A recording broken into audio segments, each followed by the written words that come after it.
সেই সুন্দর দেখা যাইতেছে।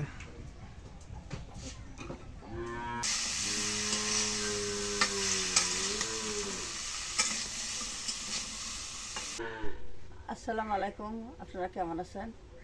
আল্লাহর কাছে আশা করি আপনারা ভালো আছেন, আমরা ভালো আছি। আজকে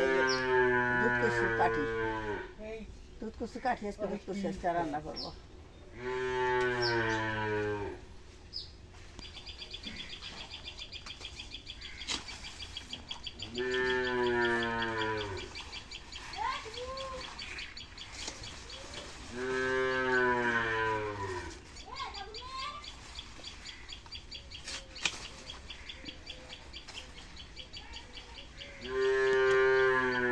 কাটা শেষ হলো, এখন ভেঙে দিই।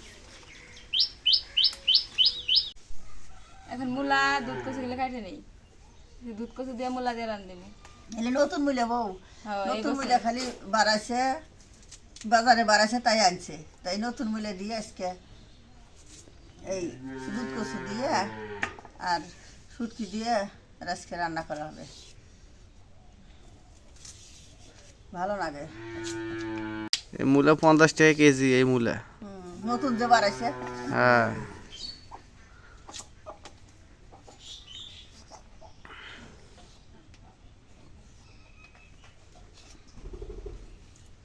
নতুন বাড়লে তো দাম নেবই। আর কালো কচু হচ্ছে আমাদের বাড়ির। হুম,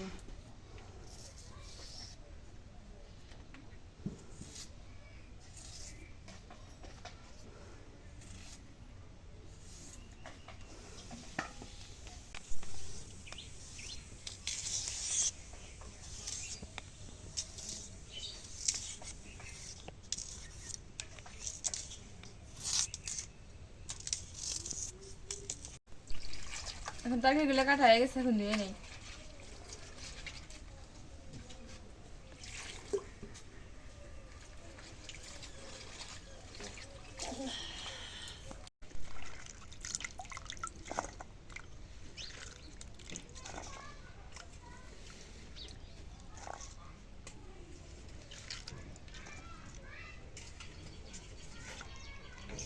এখন কড়াইতে পেঁয়াজ কুচি দিয়ে দিই, এখন তেল দিয়ে দিই।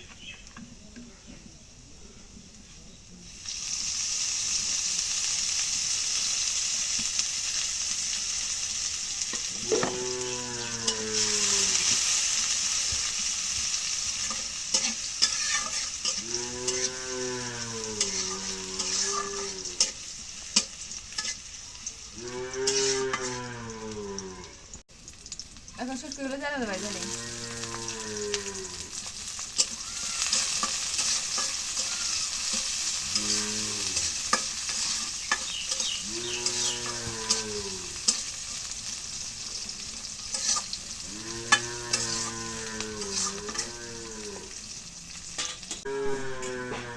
এখন লবণ দিয়ে দিই, লবণ গুলো কালো দিয়ে দিই।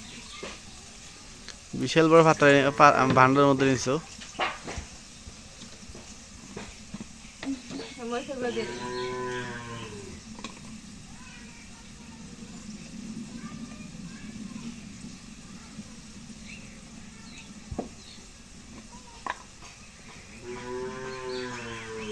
এখন হলুদের গুঁড়ো দিয়ে দিই।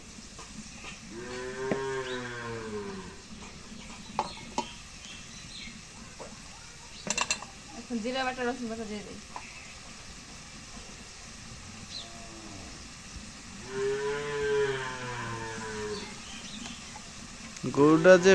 গরুটা যে ভেবাইতেছে,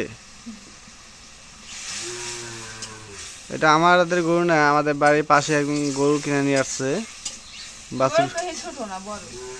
ওইটা ওর মায়ের থুই আছে, দুধ ছাড়া মনে হয়নি, হ্যাঁ, এই জন্য ভেবাইতেছে। গরু তো আমরাও কিনে নিয়ে আসি, এটা একসাথে লাগাই না। ভেবাবো না তো। ওই সিস্টেমে গরু, বড় বড়। হ্যাঁ, ওই সিস্টেমে নিয়ে আসতে হয়।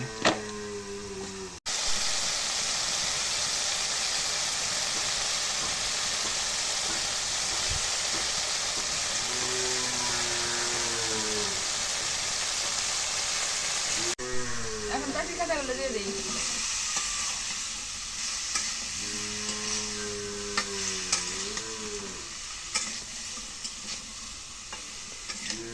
প্রথম খাওয়া যায় না। মূলা প্রথম প্রথম তো এই জন্য তো নিয়ে আসছি বাজার থেকে। এই মূলাটা দেখবা তুমি প্রথম প্রথম একটু স্বাদ লাগে, তারপরে আসার লাগে না। তারপরে দেখবা আর স্বাদ লাগবে না। এখন দেখে দিই যে একটু কষা নেই তারপর জল দেবো। কারণ নতুন জিনিসের পুতুরা জিনিসের স্বাদ ভালো।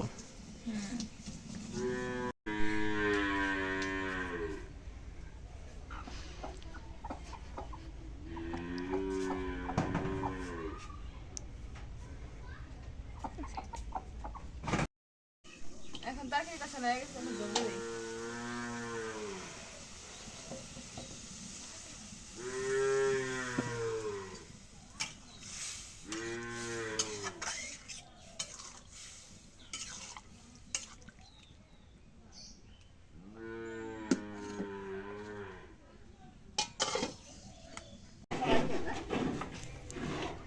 মা যে ঘাস কেটে নিয়ে আসলো।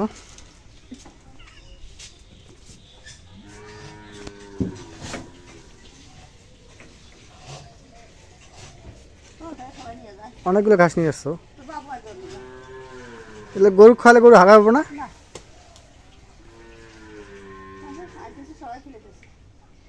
তরকারিটা এখন হয়েছে, এখন তরকারিটা নামাই।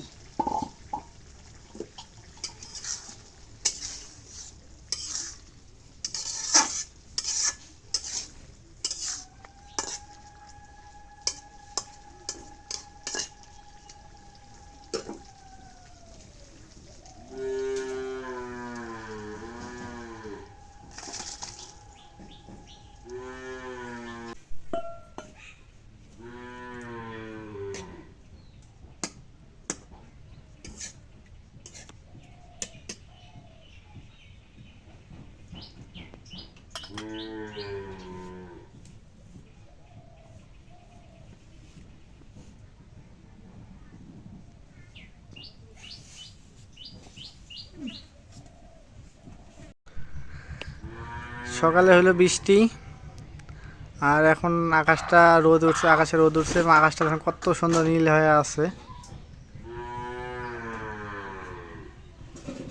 সেই সুন্দর দেখা যাইতেছে।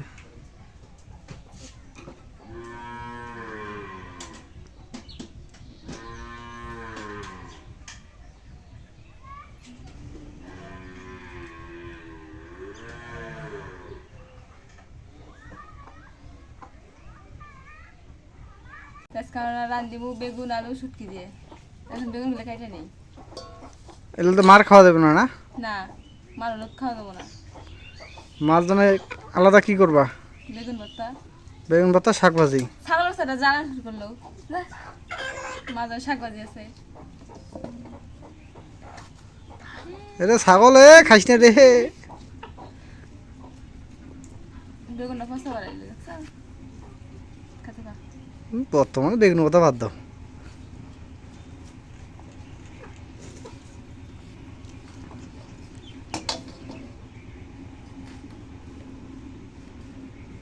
ছাগল খাবে না। ও বাইরে দাও, বাইরে দাও, ওই জায়গায় দিও না। ওই জায়গায় খাইতে দাও, খাক, ডিস্টার্ব না করে।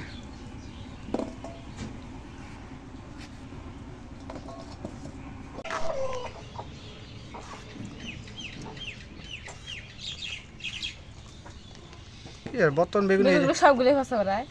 এরকম কে? আচ্ছা বাইরে দেওয়া তো কোনো বাইরে বেগুন কোনো পোকা আছে নাই? ওই যে খাইলো। ছাগল তো খুব জ্বালাইতেছে দেখি।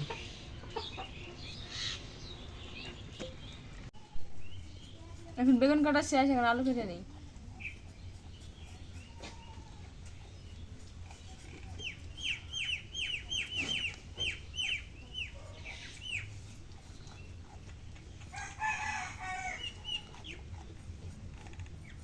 আলু তো লাগে আমরা খাইতে ছাগল। খাক খাক, ওরা খাইতে দাও।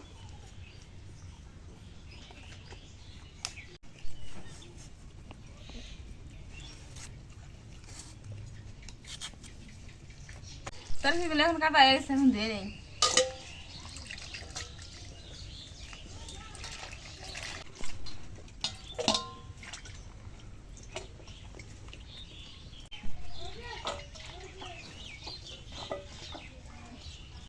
এখন কড়াইতে তেল দিয়ে দিই।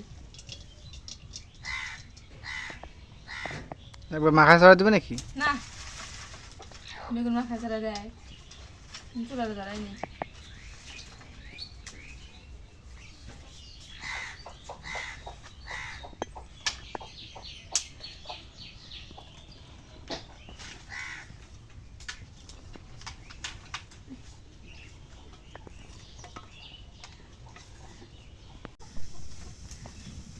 এখন তেল দিয়ে দিই খাবে,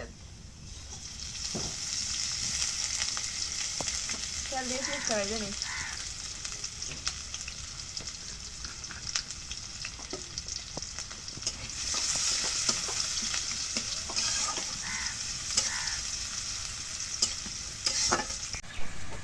এখন পরিমাণ মতো হলুদের গুঁড়া দিয়ে দিই 1 চামচ,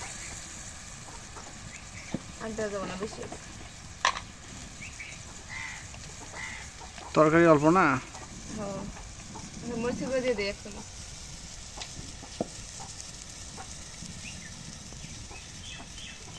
এখন একটু লবণ দিয়ে দিই।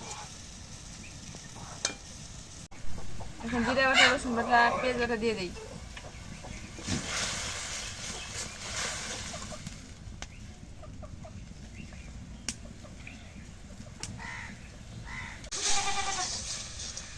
এখন মশলাগুলো কষানো হয়ে গেছে, তরকারিগুলো দিয়ে দিই।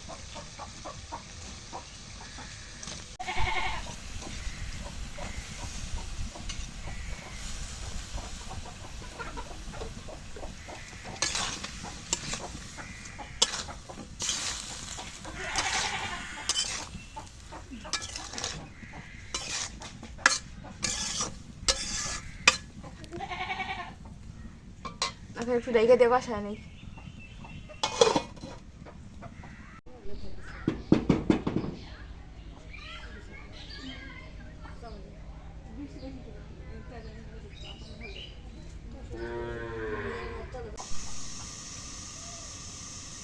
এখন তরকারিটা কষানো হয়ে গেছে, এখন ঢেলে দিই।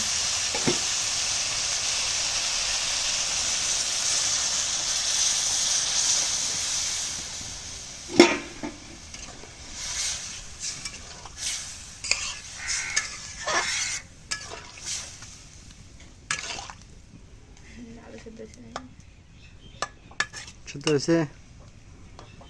আর হবে, পানি দেখা যাবে।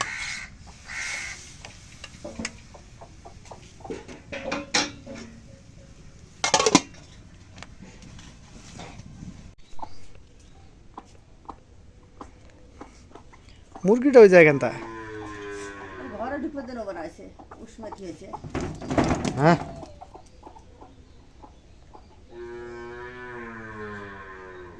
গোবর সরাগুলো শুকায় নেই? শুকাই রে। তরকারি রয়ে গেছে, তরকারি এখন নামায় নিই।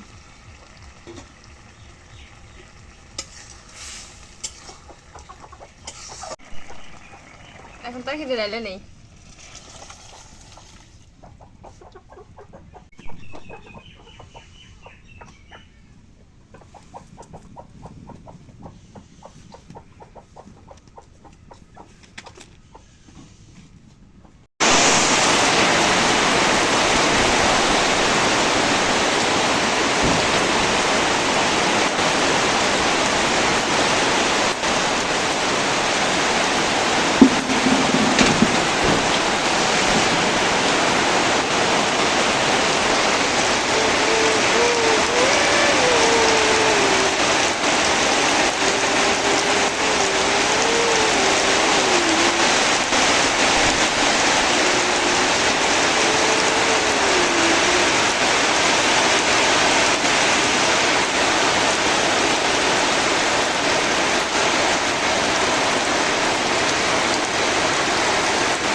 তাহলে কি করো? দাঁত নাইটা গুয়া কেটে কেটে এর ভেতর এইভাবে গুলে ফেলবে আহ, ঘাস কাটে নিয়ে আসলাম।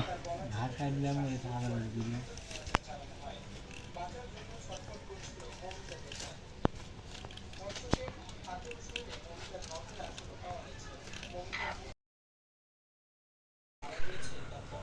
তো এই দেখেন আব্বা কতগুলো ঘাস নিয়ে আসলো, ছাগলগুলো কীভাবে খাচ্ছে। আর একটা কথা, যে দাঁত না থাকলে বোঝা যায় যে হ্যাঁ দাঁতের মর্মটা কি। তো এইরকম একটাই কথা, যখন আমাদের জীবন সুস্থ আছে ততক্ষণ আমরা কেউ ইবাদত করি না, তখন শুধু কী করি দুনিয়াবি ইনকামের জন্য ব্যস্ত থাকি। আর যখন অসুস্থ হয়ে পড়ি তখন করি আল্লাহ আমাকে বাঁচাও, আল্লাহ আমাকে বাঁচাও। তো এটাই একটা এই ঘটনার কারণ। এই আবার বর্তমান দাঁত নাই, তো তার কত কষ্ট হয়, সবাই মানে গুঁড়া করে তারপর পান খাইতে হয়।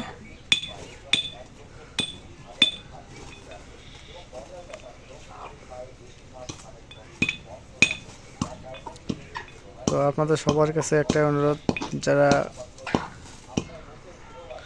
মুসলমান আমরা আছি তো সবাই আল্লাহর পথে আসি, নামাজ কালাম পড়ি। নামাজ ছাড়া কিছু নেই। আজকে আপনি বা আমি মারা যাই, তো দুনিয়ার যতই টাকা ইনকাম করি না কেন এই হিসাব নিবে না। আপনি কিভাবে ক্ষমতার জোরে চলছেন বা যাই করেন না কেন, এটা একটা হিসাবও নেবে না। তো আপনার একটা হিসাব নেবে আপনার আমল। আপনার আমল কী আছে এটাই তখন গুরুত্ব বেশি হবে। তো নামাজ ছাড়া কোনো কিছুই নাই। এবং এই আমি যদি সচল চলি এবং আমার প্রতিবেশী যদি না খেয়া থাকে, তো আমার তা খোঁজ নেওয়া উচিত যে আমার প্রতিবেশী খায়া আছে কি না খায়া আছে।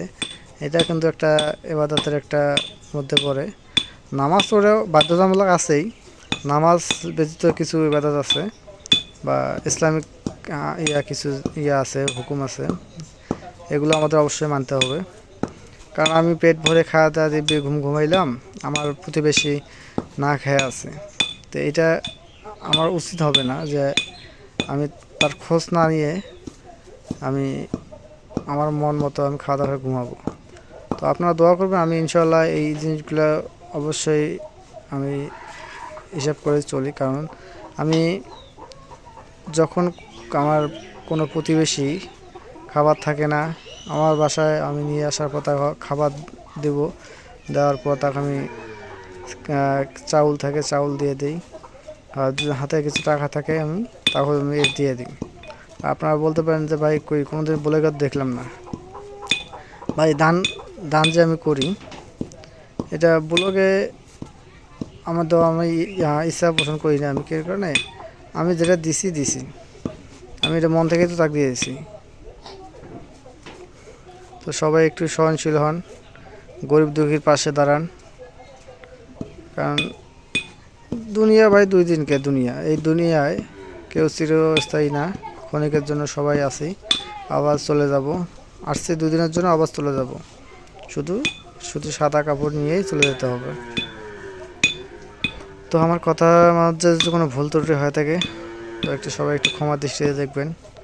আমি আপনাদের অনেক ছোট, আমার জ্ঞানে যতটুকু আসে আমি অতটুকু বলছি। যদি কোনো ভুল ত্রুটি হয়ে থাকে তো আবারও বলছি একটু ক্ষমা দৃষ্টিতে দেখবেন। আজকে ব্লগটা আমি এই জায়গায় শেষ করব।